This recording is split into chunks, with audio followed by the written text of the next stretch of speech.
अपनी अवस्था को एक रस बनाने के लिए हमें 3 बातों पर अटेंशन देना है। पर चिंतन, पर दर्शन, पर मत से अपने को मुक्त रखना है।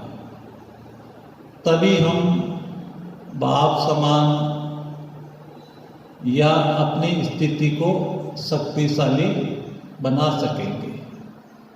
अगर इन 3 बातों पर अटेंशन नहीं होगा तो ये स्थिति को हम प्राप्त नहीं कर सकेंगे।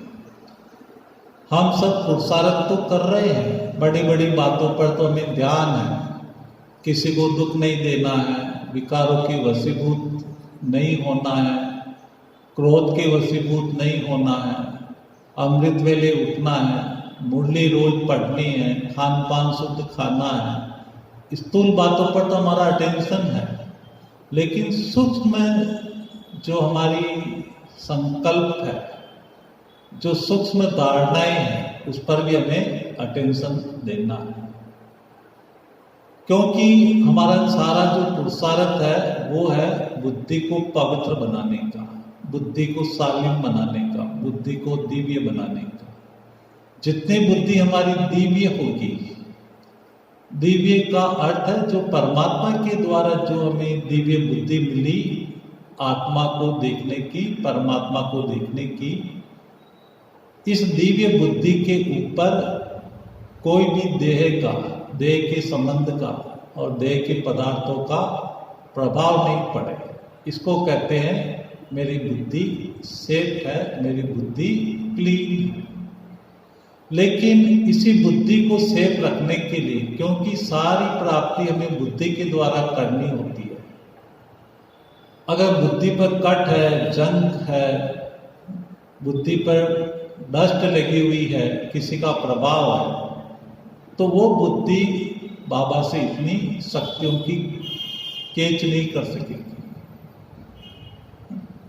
बाबा से इतनी पावर खींच नहीं सकेगी। जैसे पावर हाउस से पावर खींचने के लिए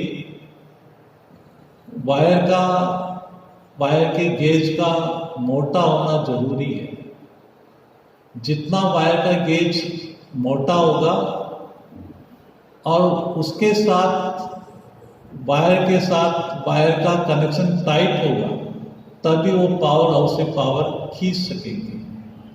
ऐसे ही हमारी बाबा से पावर खींचने के लिए हमें 3 बातों पर बहुत ध्यान देने की आवश्यकता है, जिससे हमारी बुद्धि सेफ रहे। पहला है पर दर्शन।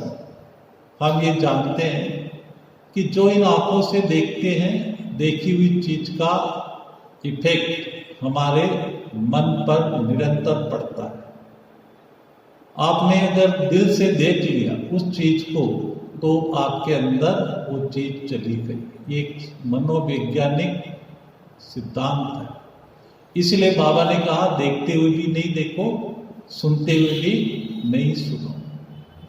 पर कई बार हमारा अटेंशन नहीं होने के कारण लगाव, संबंध, जब हम इन कनेक्शन में आते हैं तो कई लंबा समय तक हमारा इन बातों में समय बीत जाता है और हमें महसूस ही नहीं होता है कि हमने क्या गलती की। ये महसूसता तो एकांत के समय पर ही हमें बहुत अच्छी महसूसता होती है, लेकिन जब फील्ड में जाते हैं तो इस अटेंशन के साथ जाएं कि मुझे परदर्शन से मुक्त रहना है। कौन क्या कर रहा है, मेरा इससे कोई ताल्लुक नहीं, मुझे उससे कोई प्राप्ति तो होनी नहीं है, तो मैं क्यों औरों को देखूं? कोई कितना भी सुंदर क्यों नहीं हो, कोई कितना भी प्रभावशाली क्यों नहीं हो, कोई कितना भी बड़ा पद पोस्ट वाला क्यों नहीं हो, कहीं पर भी मेरी आंख डूबनी नहीं चाहिए। या कोई कुछ भी बोल रहा है मेरे प्रति, ये भी हम औरों को देखना हो गया।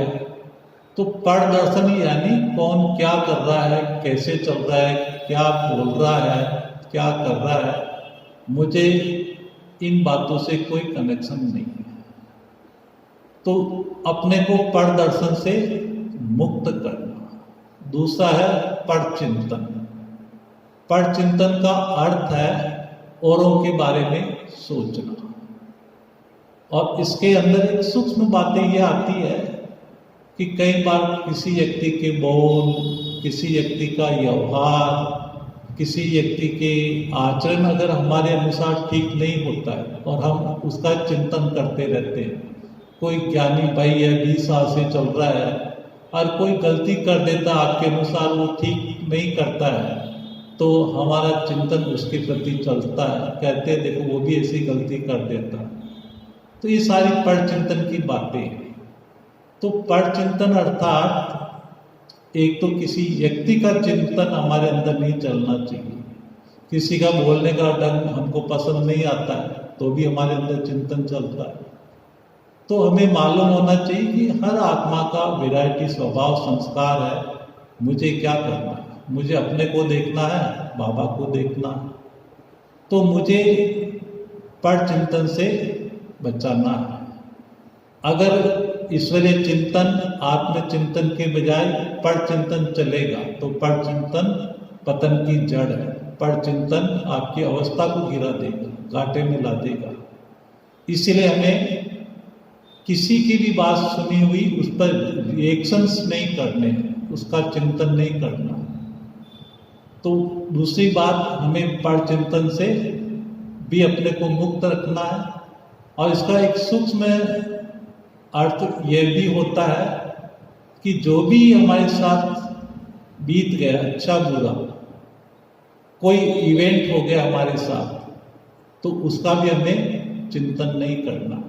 पास्ट इज पास्ट, एक सेकंड में भूल जाओ उसको। अपने चित्त के अंदर धारणा नहीं करनी है।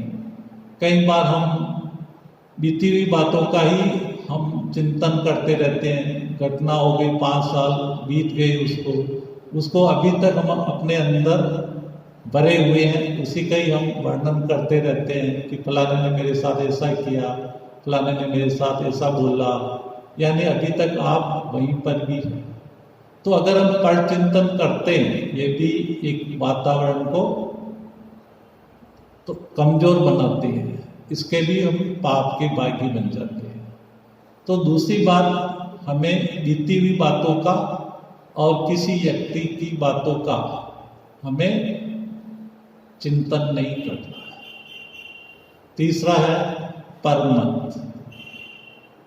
हमें हमेशा बाबा के द्वारा मिली हुई श्रीमत पर ही चलना, और श्रीमत मिलती है मुरली से। लेकिन हमारी बुद्धि कई बार क्लियर नहीं हो पाने के कारण मनमत और परमत के शिकार हो जाते हैं। हमारी अगर बुद्धि दिव्य है तो ऑटोमेटिक महसूस होगा कि ये परमत है, ये मनमत है।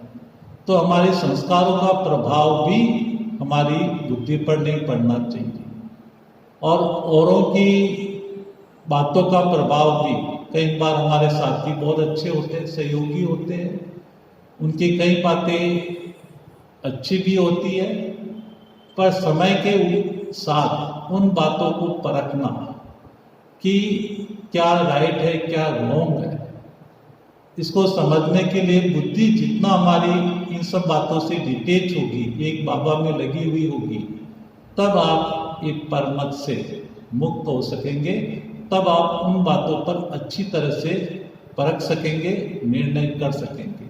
नहीं तो कई बार ऐसा होता है कि परमत और मनमत मिक्स होने का खतरा बना रहता है। ये बहुत सूक्ष्म बातें हैं जिस पर हमें बहुत सावधानी रखने की जरूरत है। जब हम याद में बैठते हैं, पावरफुल योग में बैठते हैं, तब ऐसी हमारी की हुई छोटी छोटी गलतियां जो करते समय तो हमें महसूस नहीं हुआ, उस समय तो हम सत्य मान लेते हैं। लेकिन जब ऐसे शक्तिशाली योगा अभ्यास में बैठते हैं, तब हमें ये छोटी छोटी परमत पर चली हुई बातें वो महसूस होती हैं। तो ये भी हमारा समय और शक्तियाँ वेस्ट होता है। तो अपनी अवस्था को एक रस बनाने के लिए पर चिंतन, पर दर्शन, पर मत से अपने को मुक्त रखना।